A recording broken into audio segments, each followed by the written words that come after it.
អរុនសួស្តីពុកម៉ែបងប្អូនទាំងអស់គ្នាដែលតែងតែចំណាយពេលវេលាដ៏មានតម្លៃមើលការព្យាករណ៍របស់ខ្ញុំហើយក៏សូមអរគុណពុកម៉ែបងប្អូនដែរដែល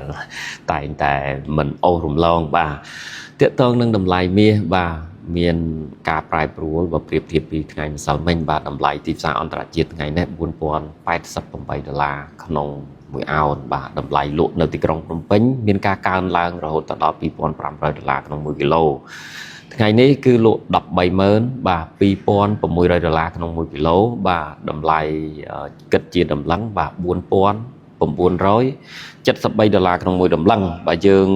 ប្រៀបធៀបពីថ្ងៃម្សិលមិញខុសជាង$2000ដែរបាទតកតងនឹងព័ត៌មានមានមួយចំនួនបាទ Iran បាន attack កប៉ាល់ដែលនៅស្រុក Hormuz ហើយសហរដ្ឋអាមេរិកក៏បាញ់ទៅអ៊ីរ៉ានវិញដែរបាទរឿងនេះគឺអត់ចប់ទេពុកម៉ែបងប្អូនបាទទោះជា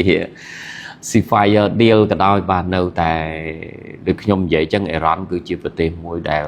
រឹងរូសហើយពិបាកណាស់បើតាមខ្ញុំមើលព័ត៌មានខ្ញុំមិនមែនកាន់ជើងសហរដ្ឋអាមេរិកទេព្រោះថ្ងៃម្សិលមិញហ្នឹងគឺអ៊ីរ៉ានបាន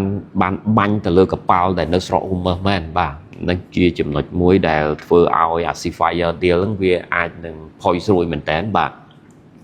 ចំណុចទី2ទាក់ទងនឹង inflation បាទអ្នកវិនិយោគទុនធំបាទគាត់គិតថា inflation ទាក់ទងនឹងអតិបរមានោះនឹងឡើងខ្ពស់ប៉ុន្តែដោយសារតែការគិតរបស់គាត់គិតថាឡើងខ្ពស់ប៉ុន្តែដែលជាក់ស្ដែងតែម្ដងគឺវាមិនឡើងដូចអ្វីដែលគាត់គិតទេអញ្ចឹងហើយបានជាតម្លៃមាសនៅថ្ងៃម្សិលមិញមានការងើបឡើងខ្លះមកវិញបាទចំណុចទី3បាទតាក់ទងនឹងមាសវាជា cycle មានន័យថាបងប្អូនប្រហែលជា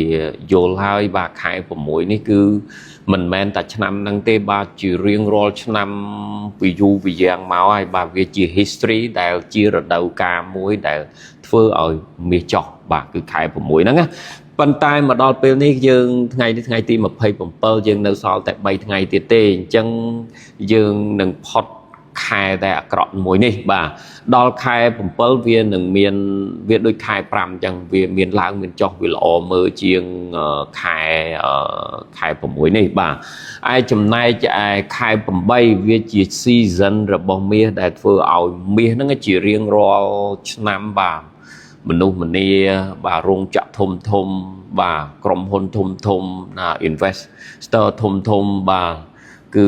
ដល់ខែហ្នឹងគឺគេទិញមាសចូលហើយបាទអញ្ចឹងខ្ញុំនៅតែជឿជាក់ថាខែ8មាសនឹង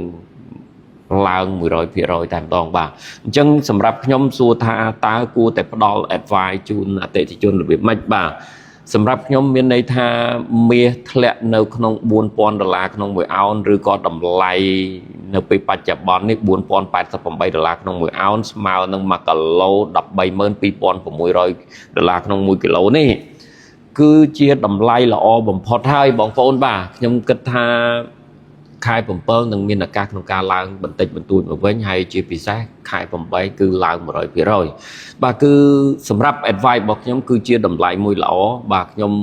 សឹងតែមិនហ៊ាននិយាយថាព្រោះខ្ញុំតែងតែឲ្យពុកម៉ែបងប្អូនទិញប៉ុន្តែមួយរយៈពេលនេះគឺវាចុះពេកបងប្អូនខ្លះគាត់លែងចង់មើលខ្ញុំជាកហើយដូចរៀងអូយបងសំណាងទិញខ្លះគាត់មានការខាតបងអីចឹងប៉ុន្តែបងប្អូនត្រូវចាំពាក្យខ្ញុំនិយាយថាមាសចុះនេះមិនមែនចុះ forever ឬក៏ចុះរហូតហើយអត់ឡើងទេបងប្អូនបាទនៅតែមានឱកាសក្នុងការឡើងនៅខែ8គឺ100%ខែ8ខែ9អីហ្នឹងគឺឡើងហើយបងប្អូនបាទអញ្ចឹងបងប្អូនកុំអាលព្រោះឥឡូវយើងចិត្តផុតហើយបាទសម្រាប់ខ្ញុំគឺតម្លៃនេះល្អបងប្អូនទិញបាទខែ8បងប្អូននឹងបានចំណេញឬក៏បងប្អូនដែលទិញទុកធ្វើជាទ្រព្យយូរអង្វែងគឺជាពេលវេលាមួយល្អមែនតើបាទគឺតម្លៃ$132,600នេះខ្ញុំគិតថាมันអាចចុះក្រោមនឹងទៀតទេបាទគឺចន្លោះ$130,000ហ្នឹងគឺมันអាចគ្រប់នឹងទេបងប្អូនបាទអញ្ចឹងសម្រាប់ advice របស់ខ្ញុំទិញបាទសូមអរគុណ